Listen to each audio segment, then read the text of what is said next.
Olá, alunos de Física, aqui é o professor Bruno. Como prometido, esta aula vai falar sobre dilatação térmica e tem o objetivo para que vocês aprendam sobre o cálculo da dilatação de sólidos e de líquidos. Prestem bem atenção nos conceitos e na matemática básica que aparecer. Também repare as unidades de medida. Sem mais delongas, vamos para a aula. Dilatação térmica é a alteração do tamanho de um corpo devido a uma alteração de temperatura. Essa alteração pode ser para mais ou para menos.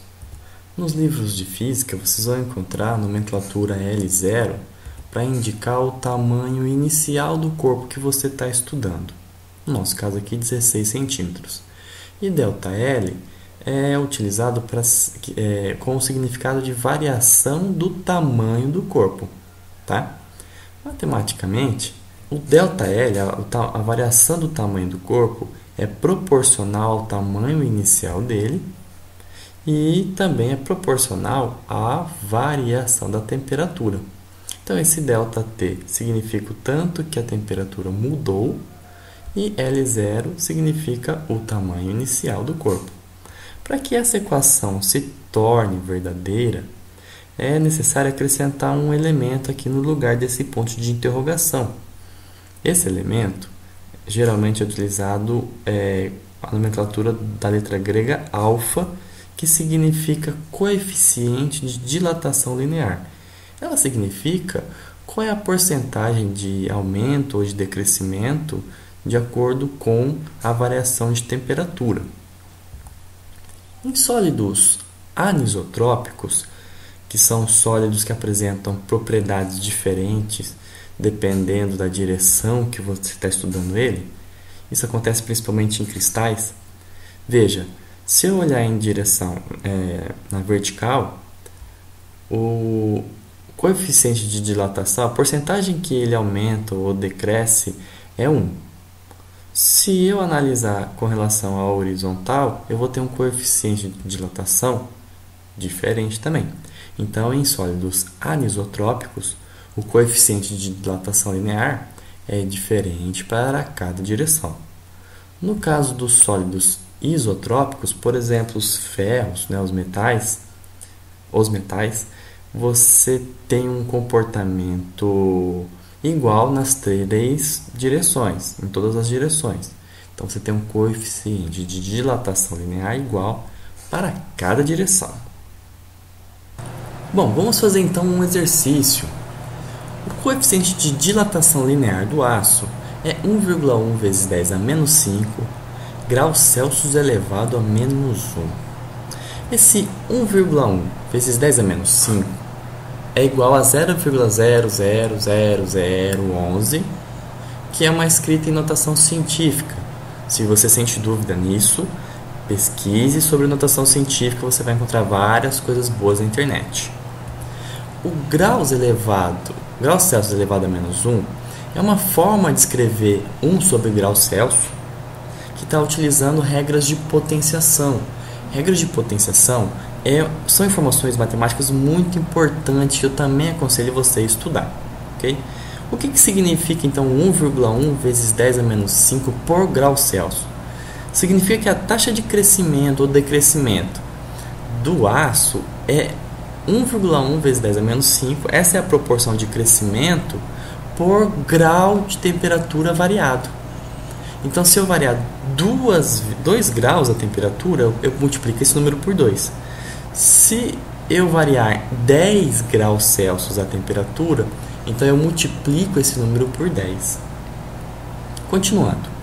Os trilhos de uma via férrea têm 12 metros cada um na temperatura de 0 graus Celsius. Essa é a temperatura inicial, então, do nosso problema. Sabendo-se que a temperatura máxima na região onde se encontra a estrada é de 40 graus Celsius, o espaçamento mínimo entre os 2 trilhos consecutivos deve ser aproximadamente de quanto? Bom, repare que cada trilho vai ter um crescimento ΔL. Esse crescimento na variação da temperatura você pode considerar que cada trilho vai ter um crescimento, metade desse crescimento para cada lado. Então, o espaço mínimo que eu tenho que ter entre esses dois trilhos é exatamente um crescimento total de uma barra, porque junta metade do que a barra de trás cresceu e metade do que a barra da frente cresceu. Colocando isso na expressão matemática, então o ΔL ele é proporcional ao tamanho inicial da barra e à variação de temperatura, e o tipo de metal vai te dar um número que é o coeficiente de dilatação linear. Substituindo os termos, temos 1,1 vezes 10 a menos 5 por grau Celsius, é o coeficiente de dilatação linear, vezes 12 metros vezes 40 graus Celsius. Esse 40 graus Celsius é quanto que a temperatura variou. Todo tipo de variação na física a gente considera como estado final menos estado inicial. Nesse caso, a temperatura final era 40 graus Celsius e a temperatura inicial é 0 graus Celsius. Então, variou 40 graus Celsius. É óbvio isso? Nem tanto. Se eu tivesse um período de resfriamento, por exemplo, então ia ser 0 menos 40, ia me dar um menos 40 como variação de temperatura, e aí o meu ΔL ia ser negativo, significando que a barra diminuiu em vez de crescer. Essa continha. Contas que envolvem potência de 10, você primeiro faz a multiplicação ou a operação só utilizando os números. Nesse primeiro momento, esquece o 10 a menos 5. Então, 1,1 vezes 12 vezes 40 dá 528. Bom, agora vamos ver o que a gente faz com essa potência de 10. Só escreve ela no número.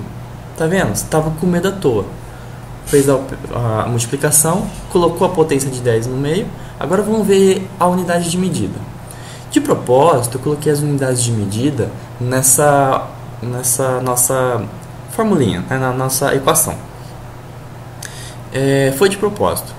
Não precisa pôr, tá, gente? Mas aqui fica bem claro qual vai ser a unidade de medida da resposta. Veja, se o grau Celsius está embaixo e tem um outro grau Celsius em cima, então uma coisa dividida por ela mesma é 1. O que sobra? Apenas o m de metros. Então, esse ΔL vai ser 528 vezes 10 elevado a menos 5 metros. Escrevendo em notação científica, eu desloco a casa 2 casas para a esquerda, a vírgula 2 casas para a esquerda, então a minha potência tem que aumentar 2 números. Eu penso assim, a mantisa, o número que está sozinho lá, 528, se eu diminuir ele, foi para 5,28, eu diminuí em 2 casas, então eu vou aumentar a potência de 10 em 2 casas. Aumentar de menos 5, menos 4, foi para menos 3.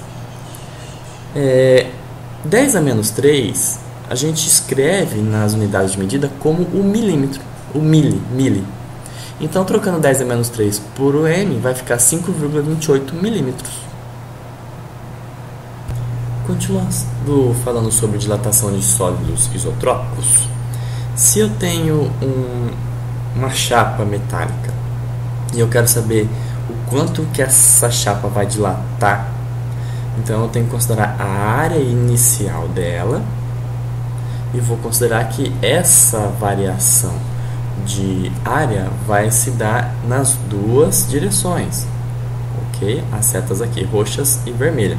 Então, eu vou considerar o coeficiente de dilatação linear do material 2 vezes.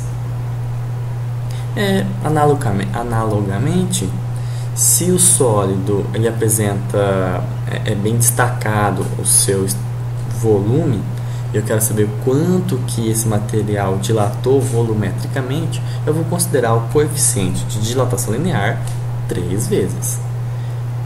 Nos líquidos, o líquido ele assume a forma do recipiente que o contém. Então, o que interessa para ele quando a gente calcula a dilatação do líquido é o quanto que ele variou em volume. E o coeficiente de dilatação do líquido é o coeficiente de dilatação volumétrica. Então, foi isso, pessoal. Como referência, eu usei o livro de Física Básica do Moisés Osenwein, volume 2. Usei os softwares livres, o Impress do LibreOffice, o Kdenlive para poder editar o vídeo e o Simple Screen Recorder para gravar a minha tela.